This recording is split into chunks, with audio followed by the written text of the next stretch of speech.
Bonjour mes petits et grands fanatiques de jeux vidéo. Aujourd'hui, on poursuit notre série de capsules sur l'histoire des jeux, une présentation des bibliothèques de Laval. Je suis Jules de Gros Joueur. Au jeu.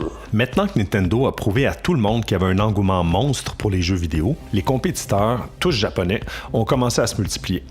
On arrive maintenant à la 4e génération de consoles qui sera marquée par ce qu'on a appelé la guerre des bits. Il était bien connu que la NES était une console avec 8 bits, donc forcément ces compétiteurs voudront se démarquer en mettant de l'avant la puissance de leur machine.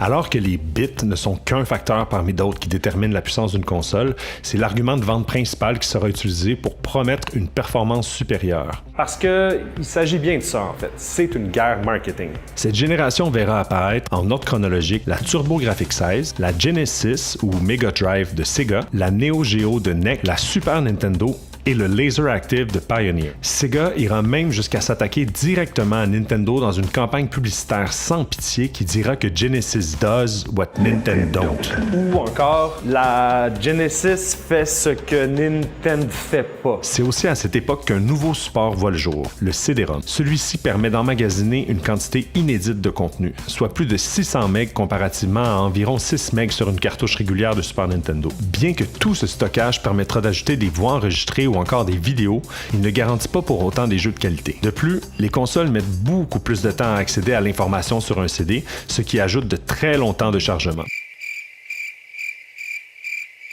N'empêche, la plupart des consoles de l'époque, notamment la Genesis de Sega, vont créer des extensions pour pouvoir jouer à des jeux sur CD. Nintendo va aussi travailler sur sa propre extension de CD pour la Super Nintendo, mais ils vont finalement abandonner le projet quand ils vont constater que c'est pas une technologie qui est particulièrement intéressante. La compagnie va entre autres travailler avec une petite compagnie d'appareils électroniques du nom de Sony pour développer son lecteur. Quand ils seront finalement abandonnés par Nintendo, Sony profitera de la recherche qu'ils ont faite pour sortir leur propre console, la PlayStation. En rétrospective, il s'agira probablement de la plus grande erreur de Nintendo qui créera ainsi son plus grand compétiteur encore à ce jour. Les jeux en 3 dimensions vont d'abord commencer à apparaître sur PC. Les premiers jeux en 3D seront pour la plupart des jeux de tir à la première personne ou first-person shooters, tels que Wolfenstein 3D et Doom. Ces jeux utilisaient alors des sprites, des images plates en 2 dimensions pour les personnages et les ennemis, comme les seules interactions se limitaient à des échanges de tirs. Ce n'est qu'après l'apparition des polygones en 3D que nous assisterons à l'arrivée massive des jeux de plateforme en 3 dimensions. Avant la Nintendo 64,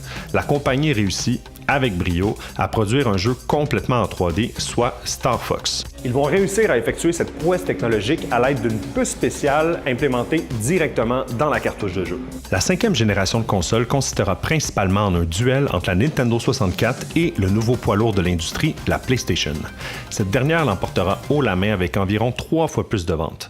Parallèlement, les ordinateurs commencent à être de plus en plus répandus avec l'arrivée de Windows 95, du CD-ROM, des premiers balbutiements de l'Internet et de l'arrivée de très grosses franchises telles que Duke Nukem, Warcraft, Diablo et Tomb Raider. Seulement 388 jeux furent développés pour la N64, comparativement à 1100 jeux pour la PlayStation. Nintendo se démarqua cependant avec The Legend of Zelda Ocarina of Time, qui a gardé le statut de jeu vidéo le mieux coté de l'histoire pendant 15 ans avant d'être détrôné par GTA V. Fait intéressant, Apple mit aussi sa propre console sur le marché, la Pépine. Elle fut un échec commercial à cause de son prix exorbitant et de sa petite sélection de jeux. Son jeu le plus populaire fut Marathon, développé par une petite compagnie du nom de Bungie qui, paradoxalement, développera plus tard la très populaire série Halo pour le compétiteur principal d'Apple, Microsoft. Quelques années après avoir été le challenger principal de Nintendo, notamment grâce à Sonic et à une sélection de jeux plus matures, Sega va dire adieu à la production de consoles à la fin des années 90. Son champ du cygne, la très appréciée Dreamcast, était pourtant très innovante. Première console avec accès Internet et première à atteindre 168 bits.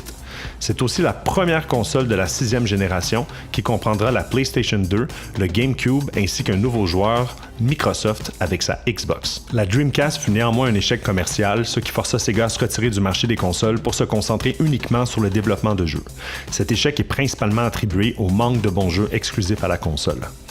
La rivale de la Dreamcast, la PlayStation 2, détient toujours le record mondial du plus grand nombre de consoles vendues avec plus de 150 millions de copies. C'est tout pour aujourd'hui. Ne manquez pas la dernière capsule qui va traiter de la montée des jeux indépendants et des consoles portables. D'ici là, je vous invite à aller jeter un coup d'œil à la page Facebook des Bibliothèques de Laval pour d'autres capsules amusantes et éducatives. N'oubliez pas de gamer avec modération. À bientôt!